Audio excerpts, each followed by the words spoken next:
Oh, I miss the smell of Nintendo Power magazines freshly plucked from the mailbox. I remember getting so excited whenever one of these would arrive.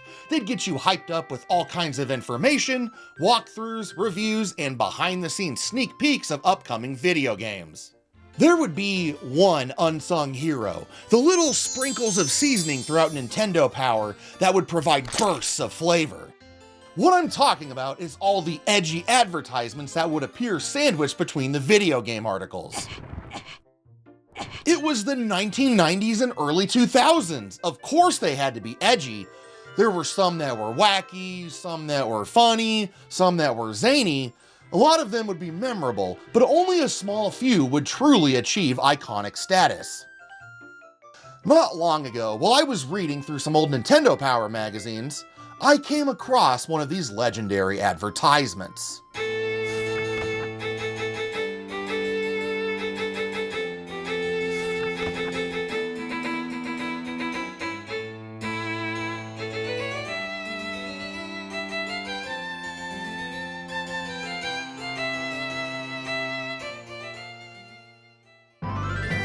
Nintendo Power was a magazine that was created in 1988 by Nintendo of America, who are responsible for game translation, marketing, and product distribution.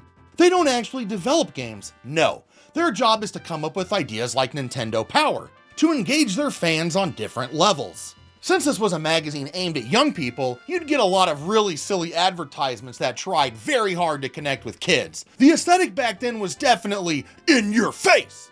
As I said before, I had been flipping through some old Nintendo Power magazines when one of these ads recaptured my eye. That's it! I found it! The Songbird Ocarina. Seeing this ad again gave me those warm and fuzzy feelings that only nostalgia can provide. Why wouldn't I feel that way? This ad is an awesome blast from the past. I'd even call the composition compelling. It encapsulates the era with a pristine innocence, juxtaposed against— what are you even talking about? Sorry, I was getting excited. Besides the legendary ocarina, different versions of the ads had additional instruments showcased, like this Majora's Mask flute that looks dope. I think Link plays something that looks like this one in Twilight Princess, I don't remember. The showstopper is, of course, that big blue ocarina, and look at that, they are even stuffing it right up in your face! I would also like to point out the "We are not affiliated or endorsed by Nintendo of America" text down at the bottom. I honestly think it's pretty cool NOA was willing to advertise a product that is this closely associated with their parent company's video game that is not official or has their seal of approval or whatever. This was definitely the Wild West era of Nintendo, where they let a lot of this cool stuff fly. Oh, and fun fact, Nintendo owns Nintendo of America. Nintendo of America owned Nintendo Power, so in a roundabout way, yes, Nintendo was paying for reviews. One of the things that I wanted to do was find a consensus online about how people felt about the ad and the ocarina. And from what I can tell, it's a lot of people remember the ads, wanted one, but never ended up getting it. And for that reason, I feel like these ads hold some sort of mythos, almost as if the ocarina itself is a cryptid. Did you know someone who owned one? No? I can't think of anyone. Except me. That's right, motherfucker. I actualized my dreams. And let me tell you, when I got my ocarina, I was the coolest kid on the streets. I had to mow yards for this. I asked my mom to place an order, and when it arrived, I played it non-stop like I was a little kokiri, probably driving my parents crazy, but I didn't care. I found the ocarina, and I was going to become the master.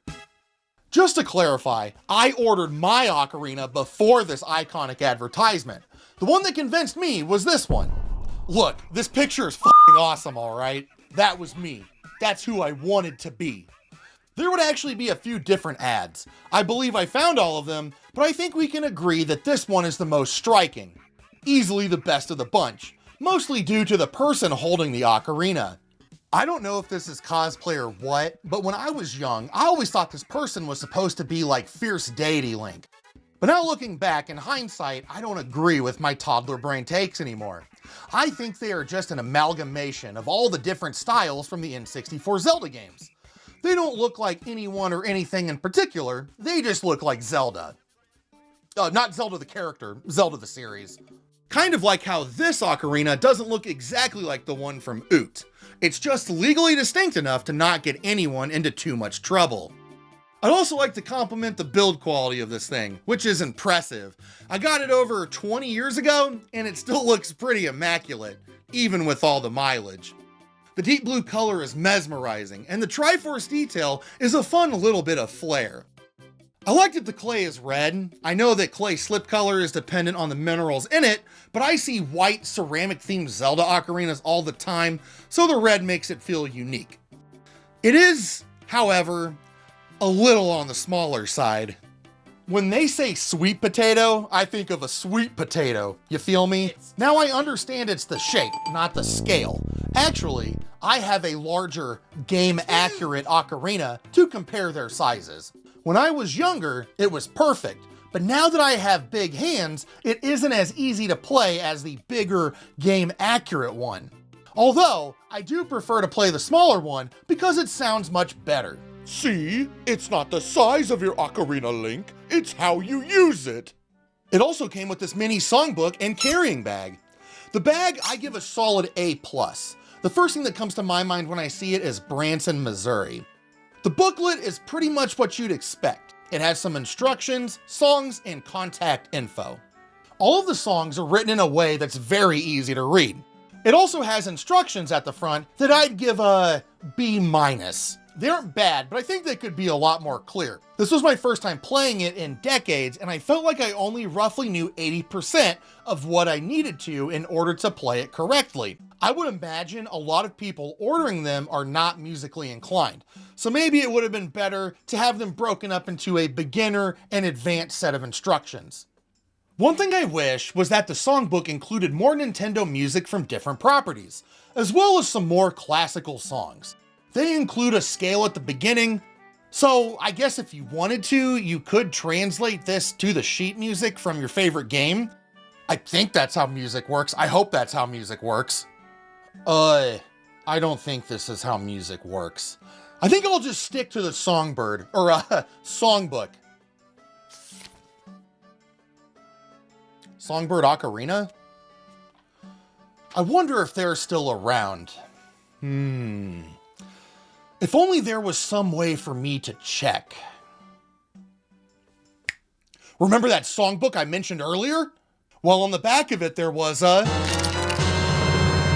phone number. So I decided to call it. We're sorry. Rats! You have reached a number that has been disconnected. Wait a minute. Remember that songbook from like a minute ago? Well, underneath that phone number was a website. Yes! They are alive and kicking. We love to see it. They have all kinds of ocarina on here. I gave the About section a peruse, and it chronicles the adventures of Durian Songbird, the person who started Songbird Ocarinas back in 1989. It's a very interesting read. They also mentioned when Ocarina of Time released, the demand for working ocarinas that looked like they were from the game skyrocketed. I successfully got into contact with Songbird Ocarinas, and they very generously talked to me for a bit and answered some of my questions. As far as I can tell, the first published ad is from around the 126th Nintendo Power issue that came out in November of 2000. The one featuring the Donkey Kong 64 cover. Classic. This was 2 years after Ocarina of Time came out, but only 1 month after Majora's Mask, the other N64 Zelda game. Zelda hype was at its peak, so this was probably the perfect time to run these advertisements. Something else I learned from Songbird is the history of the ocarina. History? Ocarina? You mean it's not just an item from the Legend of Zelda? No. Ocarina have been around for a really long time, way longer than any video game, but they haven't always been ocarinas. One of the earliest being the shun, which originated in China somewhere around 4,000 years ago. Actually, a lot of different cultures would make small flutes that look a lot like this, But it wouldn't be until 1853 that Italian inventor Giuseppe Donati would create what became the modern ocarina, which is what they use in The Legend of Zelda, which in turn is what the Songbird one would also be based on. They do carry a lot of differently shaped ocarina, like the traditional egg-shaped ones, but if you're into the classics, you can still get the same little sweet potato. Well, it's basically identical. It has an extra hole in the back, whereas mine only has one. Now, obviously, you cannot make a video about a musical instrument without playing it, right? I feel like it's necessary to give you a sampler of some of the songs they included in the songbook. Don't worry, 20 years ago, I was a master.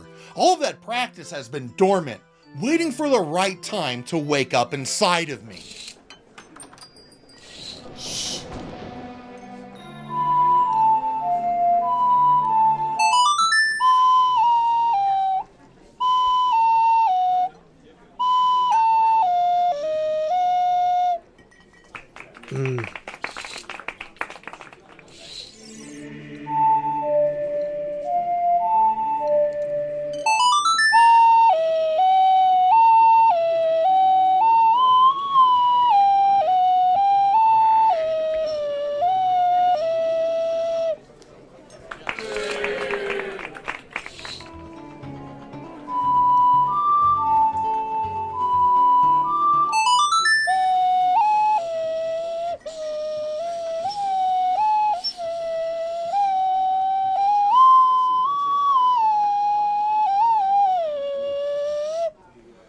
Yeah, just try to fall asleep during that lullaby. In my head, when I remember the songs, I hear them like Link plays them in the game, one note at a time at different pitches.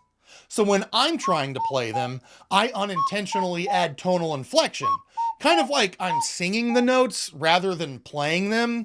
And I don't know if that's right or wrong, because when the full song plays after Link's done, the notes are a continuous melody and aren't broken up anymore. Honestly, I shouldn't even be thinking about the music from the games, and I should just be playing the songs with no predisposition, but it's hard. I really miss Nintendo Power. I wish there was a way that Nintendo could make something that could replace the magazine. I know they had a Nintendo Power podcast for a while, but I think I only listened to like one episode and I could tell it wasn't for me. I'm sure it was fine, but I think it would be almost impossible to turn Nintendo Power into an entirely audible format. There has to be visual elements, or I think it just can't work. Oh well. I try to dwell on the past through a positive lens, and the biggest positive in this video is that Songbird Ocarina is still around.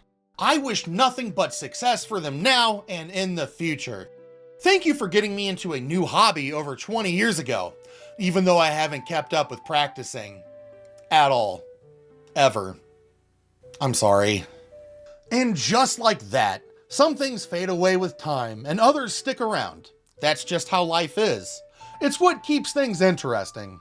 And hey, at least I still have my memories.